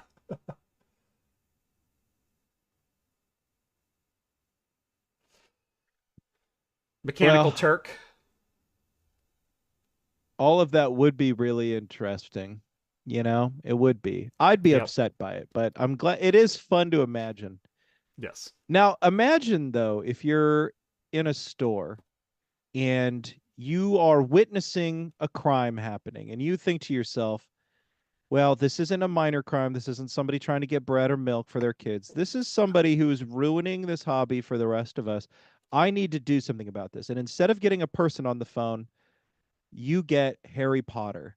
And Harry Potter's like, oi, mate, what can I do for you? And you're like, there's a bunch of Legos being stolen from here. I love that that's the only British accent you can do. It's like, what if we take one of the most recognizable British accents of all time, short of Benedict Cumberbatch and Ewan McGregor. And you're like, oi, mate, what you want, cunt? Oh, Lord. Yeah, I thought it'd just be funny trying to take the guy who has like the posh accent and give him a real nasty one. You know? Yeah. I've seen the movie. And don't I've worry, I seen don't a even Harry I don't Potter. even monetize the podcast anymore. So there's no fear of me losing revenue for dropping that one on the show. Oh, Um, that's good. yeah. I was like, great. Now I have to rein it in. I felt contextually that was fine. The accent was there, so Yeah. I think Rett you should stick to do. his Aussie accent. Well, you Yeah, spelled I it guess Aussie. so. Are you talking Aussie or Aussie? Are we going Yeah. Land of Oz? Are we going Ozzy Osbourne? Or are we going Australia? But Anyway, imagine you're in downtown Springfield, Oregon, surrounded by meth and Lego boxes. and I can Harry say that. Potter is telling you. I can say that because I'm from there. But I put this in because this is a big story. This is making national news because of how big it is, and we'll get into it. But I'll remind you that Eugene Springfield Metro is not that big of a metro area. When we talk about like the amount of theft that has happened here, store owner of a Lego brick build store in Eugene. Technically Eugene, but also technically Springfield. I think it was in Glenwood, which was annexed by Springfield, but it's like, it's weird. But facing charges for $200,000 in receiving stolen goods and operating a retail theft crime ring. Like, look at that picture of all those sets. 4,000 sets of Legos. 4,000 boxes of Legos totaling $200,000. And I know the immediate joke is like, well, Legos overpriced anyway. What'd they get? Like 6 sets for $200,000? I can see like 3 Millennium Falcons. I can see a number of the car sets. There's a frickin' Ecto 1 Ghostbuster set. That's $500 by itself. And look at that drone shot. Good Lord. Holy, yeah. Oh, that's a better shot. Holy crap. Yeah, look, they're how holding deep that hands. is. They're celebrating their victory. Good for them. It's like a Vancouver fireworks stand. Yeah, seriously. The Oregonians are coming. So basically what is alleged here, and I have to use the word alleged. So who are the names? Iman Hendrickson, 47 years old, of Springfield, Oregon, is facing at least one organized retail theft charge after knowingly purchasing stolen Lego sets from suspects who stole them from Springfield and Eugene area stores like Target, Walmart, Barnes & Noble, and Fred Meyer. Albert Nash, an alleged partner and employee of Hendrickson, is also facing charges for the retail crime bust. Let me break down the Springfield-Eugene metro area. Eugene is the second largest city in Oregon by population. The Portland metro is what everyone thinks of. There is 1 million people in Portland proper, and then there's 2.2 million people in the Portland metro area. Eugene is the second largest city in Portland, or in Oregon. And it's, what, 275,000? It's not... I think we've looked it up before, yeah. It's not yeah, I've looked it up recently. It's not massive. And then Portland is like... Springfield is like 65,000. And so that's the Eugene Springfield metro area is 330,000 people. It's not massive by any scale of the imagination. It outranks Beaverton and Tigard and Lake Oswego and Clackamas and all of the metro area in Portland because Eugene itself is a larger city than any of those individually. But it's not huge. Eugene Springfield has 2 targets. There's one in the mall that no one drives to anymore called Gateway, and there's the other one that no one wants to live at anymore on West 11th. There's 2 Fred Meyers. There's 1 Walmart. There's a single Barnes & Noble. $200,000 from like 7 stores. Pretty impressive. That's insane. So yeah, when we're talking about the scale of this theft, you have to picture like where it came from And I have to imagine it was the same 4 people just walking into the store and walking out with an armful of Lego literally like twice a week over the course of 2 years. A lot of Oregon's problems caused by people named Eamon. Oh, God. He wasn't even from Oregon. Don't pin that on us just because he took over a reservation. God. I said lots of problems caused for Oregon. Caused by people named it. Yeah. Oh, well, hey, don't forget that I gotta work tonight. So yes, I have not forgotten that. Novella Hub opening an Old Mother Brewing Matriarch McClintock Bourbon Barrel Aged Stout, 12.7%, and a 4.3 rating on Untapped. Good Lord. Good luck with that one. Woo. Hope you get a sleep in the morning. Mr. Brutal Metalhead says, as an Aussie, please no, in regard to your Aussie accent. He's not heard it. He's not heard it. He's not heard my Aussie accent. I mean, I've been welcomed as an honorary citizen by other Aussie. We did not get a good day, mate. So. All right, we got one of these right here. G'day, mate. There you go. Yeah. As gone. I got me pluggers right here, mate. How good? How good?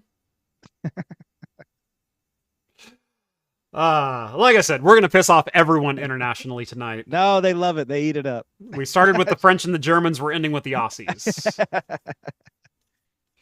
And sorry if you live in New Zealand, that country doesn't exist.